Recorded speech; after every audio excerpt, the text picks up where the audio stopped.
systemic perspective strategy. It would seem that we're in the home stretch, though maybe only seems that way.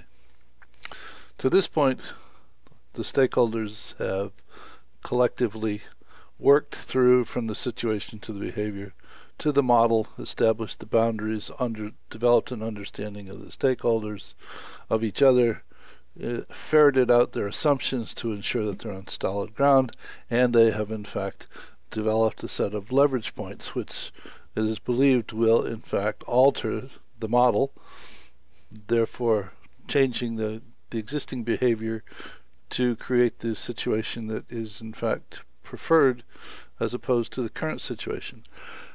Now, it was mentioned in the leverage strategy that it's appropriate to in fact, once the leverage points are identified, to in fact model the new context, the new model with those leverage points in place, because what we have learned from studying the archetypes, if you begin with a reinforcing growth loop or a fix a problem, achieve a goal balancing loop, there's a tendency for those structures to evolve into other things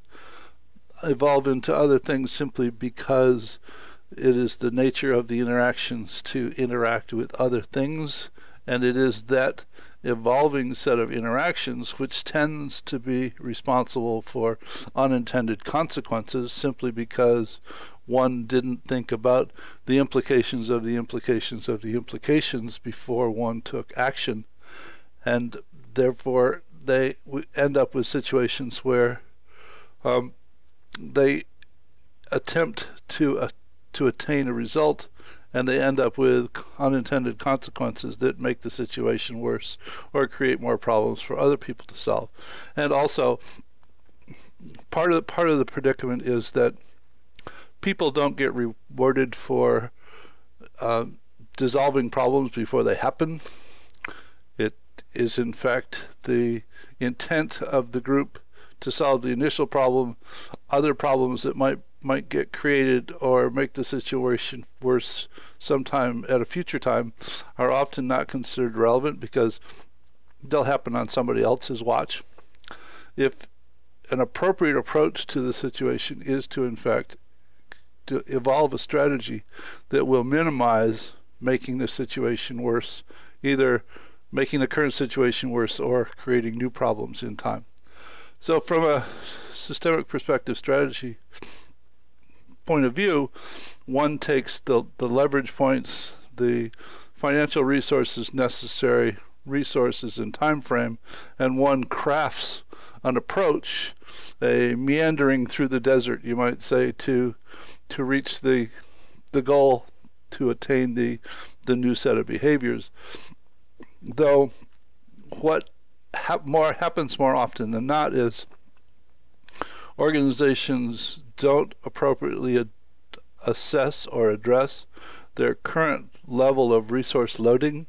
I have yet to run into an organization that actually had extra resources that they didn't know what to do with.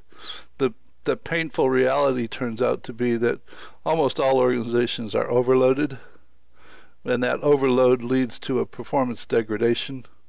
The performance degradation leads to a perspective on the part of some people that the people working projects simply need more help. The situation ends up being micromanaged, which simply leads to more overload, and the situation simply gets worse. This is a vicious reinforcing cycle.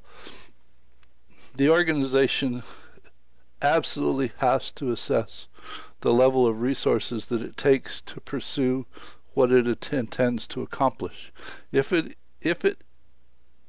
endeavors to pursue things for which it does not have the resources, the results will be mediocre at best, if not actually dismal failures. So all of this needs to be taken into consideration and crafted into a strategy that can be adopted over a time frame where there are actually resources to accomplish the things that need to get done. So this is a perspective on strategy, and we'll see you in the next video.